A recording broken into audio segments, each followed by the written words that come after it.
et je veux le peindre en noir. Je ne veux plus de couleur, je veux qu'elle devienne noire. Merci d'avoir regardé.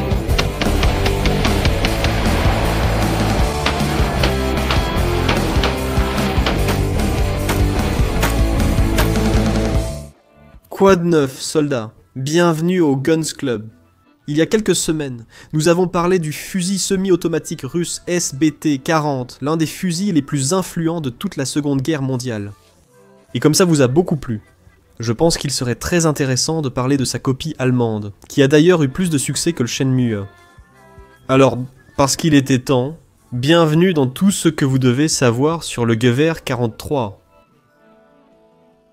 L'histoire du Gewehr 43 remonte à la fin de 1940, lorsque l'armée allemande a commencé à élaborer des plans pour augmenter considérablement la puissance de feu de ses troupes.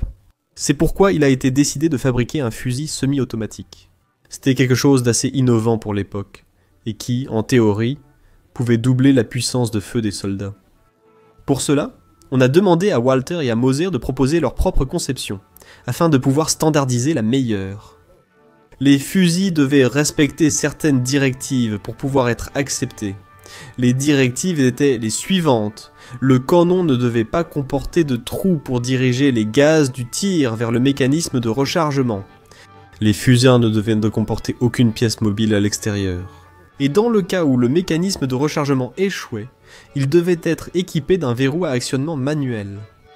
Finalement, le jour de la présentation arriva, et les deux modèles utilisaient un mécanisme connu sous le nom de système banque dans ce système.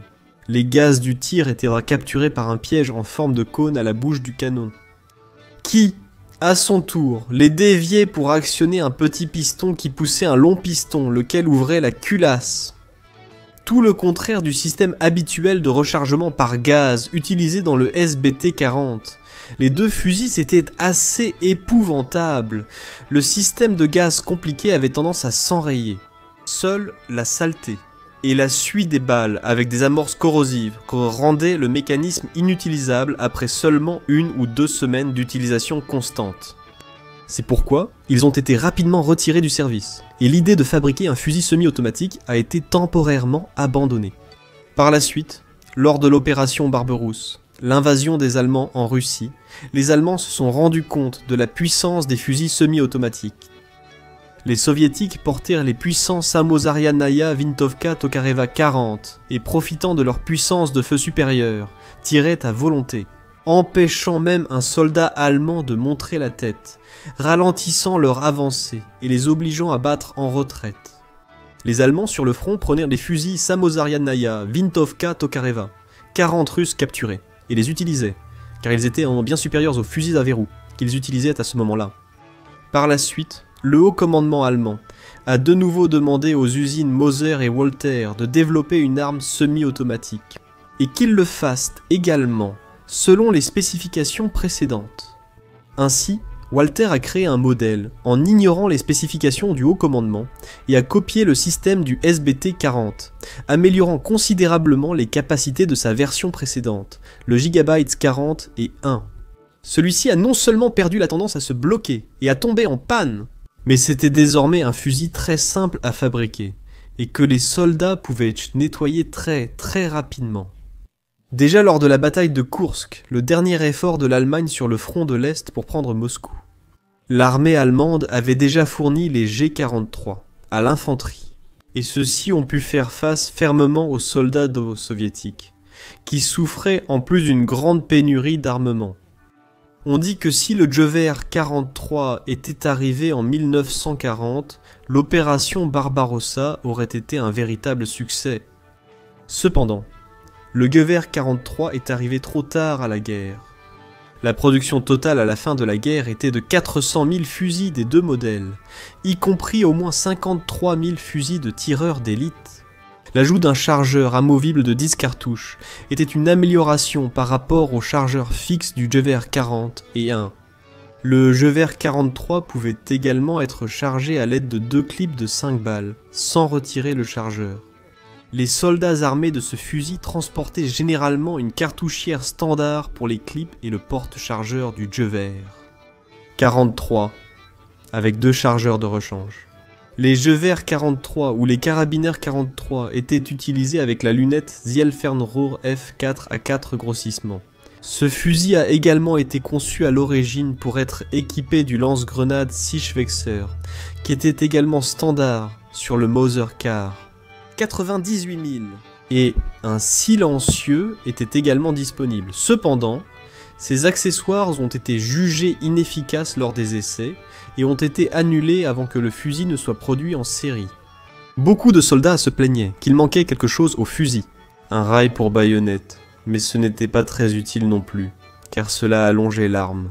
Et en plus, le Gewehr 43 avait un processus de rechargement assez rapide, donc ce rail a été retiré. Lors de la phase de conception, il existe des variations dans la longueur du canon, mais celles-ci sont dues aux différentes tolérances des machines dans les diverses usines. Vous verrez les mesures du canon dans les spécifications.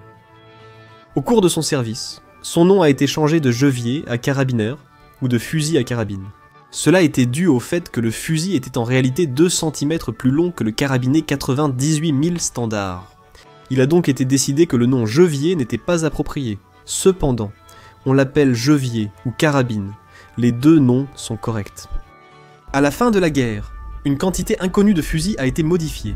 Keg 43 pour élargir la cartouche 7, 92 par 33. Kurz et le chargeur du Sturmgewehr 44. Ces KV-43 sont parmi les plus recherchés et convoités de nos jours. Après la guerre, de nombreuses variantes étranges sont apparues, mais toutes étaient l'œuvre d'armuriers amateurs. Les fusils avec la crosse cassée sont également très courants, car les soldats allemands recevaient l'ordre de rendre les fusils semi-automatiques inutilisables avant d'être capturés. Son système était un système à emprunt de gaz, qui utilisait les gaz de chaque tir à la bouche du canon pour pousser un piston qui, à son tour, actionnait la culasse. Bien que ce système soit assez fiable, le système de rechargement par lame chargeur rendait l'arme sujette à l'encrassement, car il exposait les mécanismes lors du tir.